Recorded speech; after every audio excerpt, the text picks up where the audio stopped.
What is up, Dynasty Land? Welcome back to the Owner's Lounge. I'm here with the Overhyped Sleeper. I'm at JD Go District. We're looking deep into our Dynasty teams. We're looking at our high stakes Dynasty leagues. What can we do with these teams to make them even better? You've seen our previous episodes. We're on episode 9 this week. We've done a bunch of trades. Now we're going to do a deep dive and see how we can make these teams even better. Stick around. We got a big one. Let's get.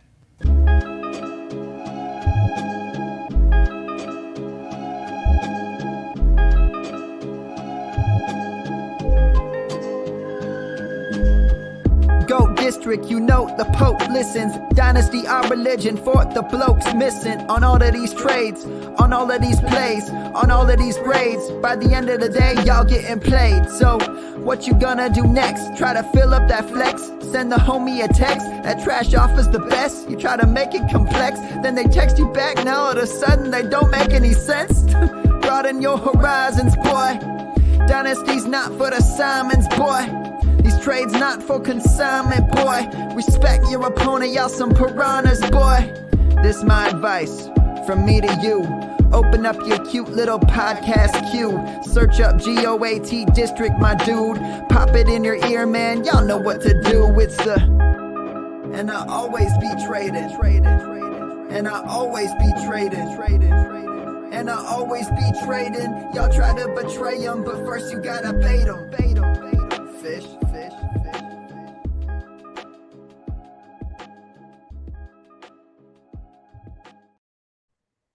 All right, we are back in the Owner's Lounge. Like I said, I've got my boy Dan, the Overhyped Sleeper. We co-own these teams in the high-stakes streets, the Dynasty high-stakes streets. Dan, we've put some nice ones together in the last 8 episodes now of the Owner's Lounge, so if you haven't checked them out, make sure you go back. They're not too long, just enough to digest, get some good ideas for offers, you know, how to analyze your team. That's what we're going to do, Dan, is take a deep dive on some of our teams and see how we can improve them even more. Yep, exactly. And, training camp has started, so that means that, cut down day is coming in a little over a month here. So the other thing we got to think about, especially for our FFPC teams, is, how are our rosters sitting and how do we plan to get down to 20 players? Or are there any moves we need to be making now to help make that a little easier process?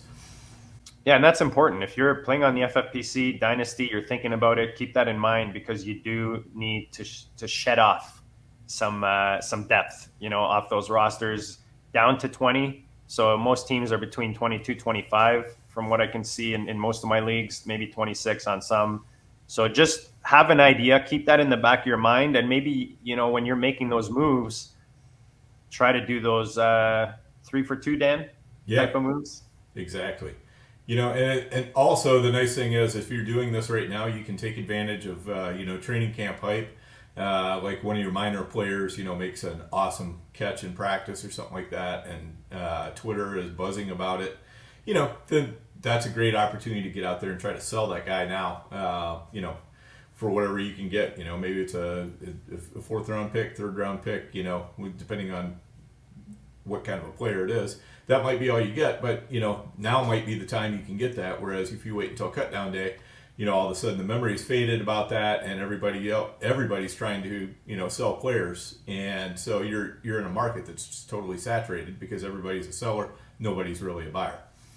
Yeah, you got to be quick, man. We all know the news comes and goes extremely quick, and so does the ripple effect. So you got to optimize, capitalize quickly on those opportunities. Otherwise, like you said, it passes, loses the effect, and your leverage a lot of the time is gone by the time you try to make those moves. So we're going to look at the hard way. Dan, this is a league that we won last year, one of our hardest leagues that we're in. Trying to think of who's...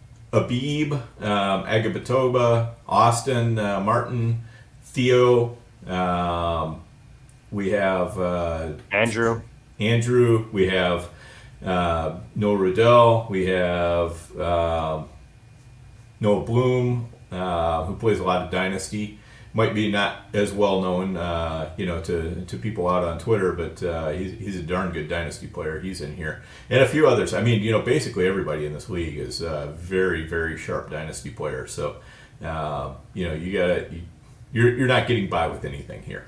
You're not, and it's one of those where it holds a bit more value when you do win it right then, because it's not just Absolutely. some rando league or. Yeah, this league is top to bottom the toughest competition of any league I'm in. Yeah. Okay. There you go.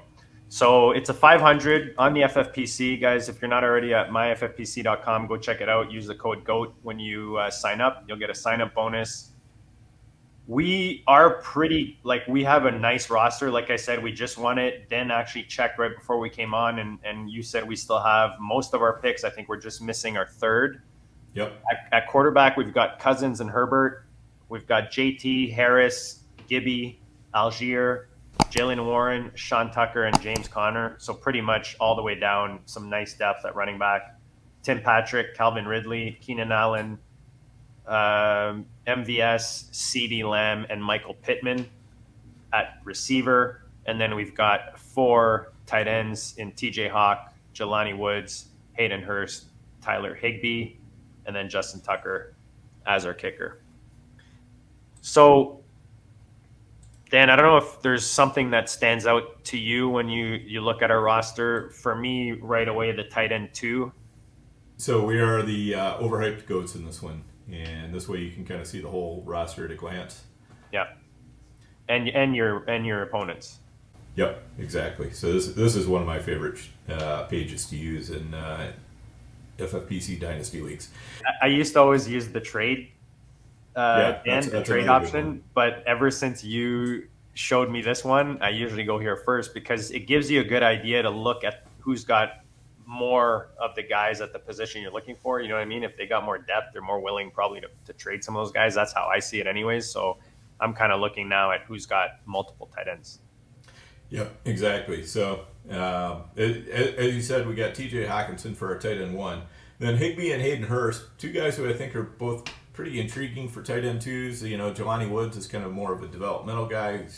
If there was such a thing as a practice squad in the FFPC, he would be on it in our team. But there's not. You got to carry everybody on the active roster. But still a guy I think is worth carrying. So we'd be looking to upgrade either Hurst or Higbee, and do something else there. In a league like this, there's not too many guys that are in, rebuild mode, as you call it. Most of these guys, most high stakes guys, I find are usually looking to win now. You're putting in enough capital in these league buy-ins that you want a return on investment sooner rather than later. So the tough part is going to be getting a guy of higher value at the position from another roster. I'll take Shelley, for example. If I look at his tight end room, he's got Kuntz, McBride, Pitts, Otten, Komet. Komet's a guy that kind of stands out from that group if he wasn't competing this year. But then you look at guys like Chase on his team, A.J. Brown, Pacheco, Pollard. He's not deep at running back, which maybe that's where we go. Maybe we can help him at running back. But is that even an upgrade? And is it enough of an upgrade, do you think, Dan, Komet from... Yeah, I'm not convinced that that's a huge upgrade. I mean, see Higbee, Hurst, and Komet kind of almost finishing in any order. I mean, Hurst probably third out of those 3, but I can also see that path for Hurst in Carolina, where he's one of the only reliable pass catchers the rookie quarterback has. So I think there's a possibility anyway that he's doing all right. So let's look through and identify the guys that we would consider upgrades. First of all, maybe. Okay. Like Mark Andrews, he's with Martin. His other tight end is Juwan Johnson. So I doubt that he's willing to trade Andrews, knowing Austin. Yeah, Mark Andrews is typically very, very tough to get in almost any league. Exactly. Evan Ingram tied to Trevor Lawrence on G-Dub's team, so I don't think that's going to be an option. Right. When I scroll down, Pat Freiermuth picking up steam, but again, similar to Komet, I don't know that that's necessarily the upgrade we're looking for. Right. Now one thing that would be interesting there is he's got Gerald Everett, which pairs with our Justin Herbert. So we could be looking at doing something of a little bit more of a lateral move, just to to get the correlation there if that's what we decide we want to do. But let's I don't keep, hate that as like a minor backup trade offer that we can send just to, like you said, just to build on our stack, our Charger stack. Now Darren Waller, it's too bad PA Sniper also has Daniel Jones. He's probably going to keep that stack together. more than likely. Waller is definitely his premium tight end there, and I'm not sure how, it would probably take a lot to move him off of that. Benjamin has a poster of Travis Kelce as we speak above his bed. So he's probably not trading him. Yes, I think that's fair to say. He is the biggest Chiefs homer in the league. So, he's not moving him at all. And I don't know, from what I've heard, the first and 15 guys, I don't know if they're moving a guy like Kittle. I mean, if they are, there's our target. But I don't know if they are because they've only got Conklin and Knox behind them. Right. Yeah, and I'm sure that Andrew is not really too interested in moving Pitts. So, yeah. So the only one I think, Dan, is that lateral move, maybe? Yeah, potentially. Another thought I have as I look at our roster, I'm looking at, we got, wide receiver, Ridley, Keenan Allen, CeeDee Lamb, Michael Pittman. Two of those guys are moving up in age. I mean, Keenan Allen's old, but he's tied to Herbert, so it makes sense to keep him. Calvin Ridley is a guy who's been kind of gathering some steam in, training camp so far. So he might be a guy that we take a look at. How can we flip him and do something that helps us? Dan, welcome. Welcome, Dan. Welcome. I'm glad you finally got here. I think I brought it up earlier in the off season. You were still on board. I'm still on board. I still think Calvin Ridley is going to be. No, I know, but I needed the steam. I know how you work. I needed the steam to build, so that he gets to a point where you're at least willing to entertain looking at a move. Right. Yeah.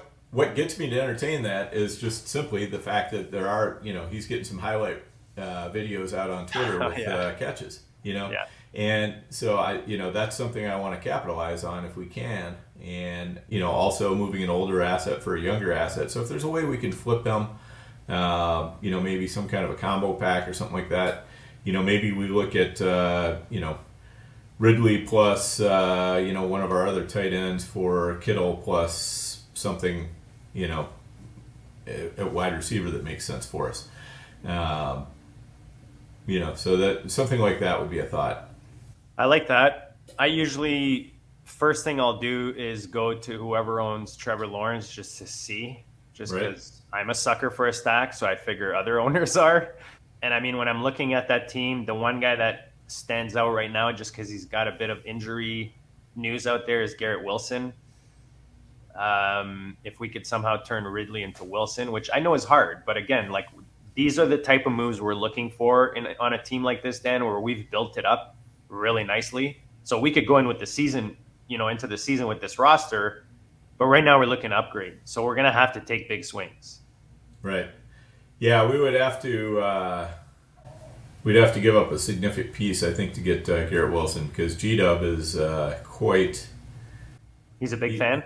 He's quite smitten with G-Dub, okay. Yeah. And that's I mean, we're in DMs with these guys, which I know you follow a bit closer than I do, so you would catch those type of. Yeah, I know who's big on who for sure. Yeah, Olave is another guy on his roster. I hear him talk less about Olave than he talks about DK Metcalf and Garrett Wilson constantly. So those are that would definitely get us younger, Dan. Yeah. Yep, without a doubt.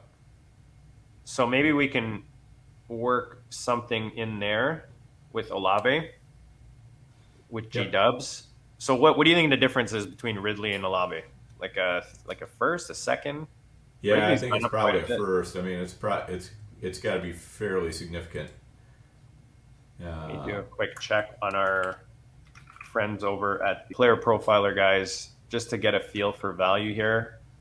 Yeah, it's pretty much it's 216 to 205. 205 the Olave side, so that's pretty much That's pretty dead on. So we either need to give him a first or some equivalent. Yeah, it's pretty much on even. I tried, just keep trade cut just because I got it open. It's pretty much similar. Like we're a bit higher with the first and Ridley, which is probably what you need to get Olave. Yeah. So if I'm looking at our roster, Dan, that would put us. We just talked about age at the position on that roster because we have Allen there that's tied to Herbert. We're not necessarily looking to move that. But with Lamb, Pittman, Allen, and then if it was Olave, and that's a nice foursome. Does it really elevate our team for 2023?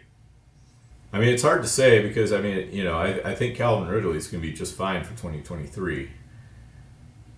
But it is a chance to get. It's more about locking in the hype, right? The Ridley Right. hype, because let's face it, we've all seen highlights during the offseason going into camp, and we don't necessarily see those same highlights during the season. It's happened. And you're talking about a guy that's been off the field for, what, 2 years now? 3 years? Yeah, he's been off the field for basically a solid 2 years. Suspended 1 year and barely on the field the year before that. Yeah. So I'm willing to make the move. Olave's not a guy I have a lot of. He's a guy I'm kind of missed on in rookie drafts, and he's been hard to trade for. Mm-hmm. So I'm willing to make that move if you are. You were looking at where again? You started looking at Kittle. Yeah, Kittle was another one.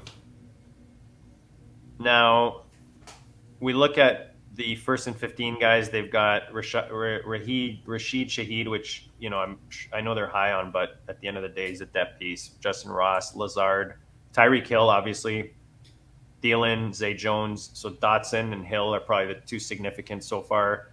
Rashid Rice. So they really have two, and then Zay Flowers, possible top three guys. The rest are mostly depth, the way I see it. So they might be open to an upgrade at receiver. Yeah, so you'd probably, I think if we were going to do something there, we'd want to do, like get an upgrade, get Kittle and like a Rashid Rice or something like that. For like what, Ridley, Higbee, and Ridley something? Ridley, Higbee. I don't know how that looks value wise. So without adding anything, let me go back. It feels like a second. Let me just fill it in. Okay. Yeah, because we're buying, so it's a bit more. It comes to 155, 120. Higbee, Ridley in a second for Kittle and Rashid. I mean, I would do that. We would be adding Kittle to TJ Hawk. Those double tight end stud teams, Dan, I'm telling you, are going to win fantasy this year on the FFPC. I'm convinced. Yeah, I think that's something I'd do. You want to send that one? Yeah, let's go ahead and send that one. I think that's a fun one. See what that gets us. Okay. I like the idea of getting Rashid Rice in return. So we said Higbee, Ridley, and a second for Rashid Rice and Kittle. Done. All right, so we got one off. Let's see this one, the outcome. Nothing happens. We'll go back and send the other one because I think we both like this one better, right? Yep, that's a good one. All right. I think we looked at every team. Yep. Tight end. Is there anything else? Like, I mean, our running backs are pretty deep. I mean, unless we're looking to upgrade like our running back 4, Yeah, I don't think we need to really mess with running back at all. I mean, I think Jonathan Taylor, that's more of a hold in than an actual injury or anything. Najee Harris, definitely startable to start the year. James Conner startable to start the year. So even if JT, for some reason isn't ready to go, and we've got Gibson as well. I like our situation at running back. I think we're plenty deep there. And wide receiver, I think we got great depth there. So, really this team's in great shape. It's just kind of, trying to find some little edge we can come up with. And even making a cut, it's when cut down day comes, I think it's probably going to be pretty obvious. We're either cutting Sean Tucker or Tim Patrick or Marquez Valdez-Scantling. It's going to be one of those three, and it's not going to be 100%. painful to do. By then, the nice thing about guys like Sean Tucker and MVS, and that's why I like drafting them late in rookie drafts, is you pretty much have an idea by then if they're going to be relevant. Right, exactly. A lot of times the decision just gets made for you. Exactly. And getting Rice back in that deal, pairing him up with MVS and giving us kind of 2 tickets in the lottery is a nice little sneaky move, Dan. I like it. Mm-hmm. Yep, for sure. All right. You know what? Let's keep this one nice and digestible. We'll come back and we'll look at our next 500 next episode. Dan, how do you feel about that? Yep, sounds good to me. All right, man. This has been a blast. Hopefully you guys got something out of this. Like I said, this all goes on at myffpc.com. Dan and I's preferred site. They've got Dynasty startups right now. They've got best ball tournaments for up to 200 grand. You've got the main event, which you can sign up for live or online. And then you've got the Fantasy Pros Championship for $1 million. Now, Dan, you and I, with the other 2 GOATs, are going to be drafting this Sunday night, Pros versus Joes, defending the title.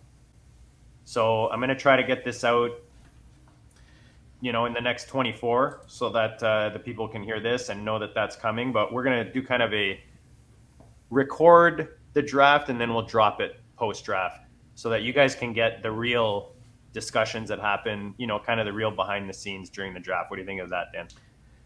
Excellent. Yes, and I also want to do a little name dropping here. So let's do it. We got a few, I think. Yeah. So upcoming this coming month on the GOAT District, we're going to have Scott Connor coming back, and we're going to be talking about redraft tournaments with him. Another area, as great as he is in Dynasty, and he's fantastic in Dynasty, I think he's equally good as a redraft tournament guy. So that's going to be a fantastic show. We have Nelson Sousa, the absolute king of redraft tournaments, or one of them for sure. And along with him, we'll also have Chad Schroeder. So we've got Nelson, Chad, Scott Connor, also working out something with Dwayne McFarland. So that's just some of the stuff you're going to see in August. And that's going to be on this channel, the GOAT District channel, not on our player profiler feed, but on the GOAT District channel. So right here, where you're watching this, that's where you're going to catch all that stuff. So make sure you're subscribed so that you can find when those drop. For sure. We've got some ball-ins coming up as well. We're going to be doing some big drafts on the FFPC.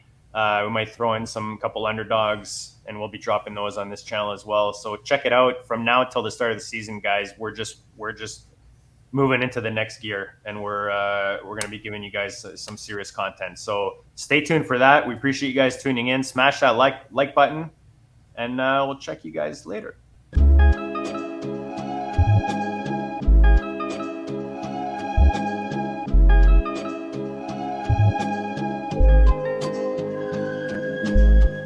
GOAT District, the Pope listens. Dynasty, our religion, for the blokes missing. On all of these trades, on all of these plays, on all of these grades. By the end of the day, y'all getting played. So, what you gonna do next? Try to fill up that flex? Send the homie a text. That trash offer's the best. You try to make it complex, then they text you back. Now all of a sudden, they don't make any sense. Broaden your horizons, boy. Dynasty's not for the Simons, boy. These trades not for consignment, boy. Respect your opponent, y'all some piranhas, boy. This my advice, from me to you. Open up your cute little podcast queue. Search up GOAT District, my dude. Pop it in your ear, man, y'all know what to do. It's the... And I always be traded. And I always be traded. And I always be trading. Y'all try to betray them, but first you gotta bait them. Fish.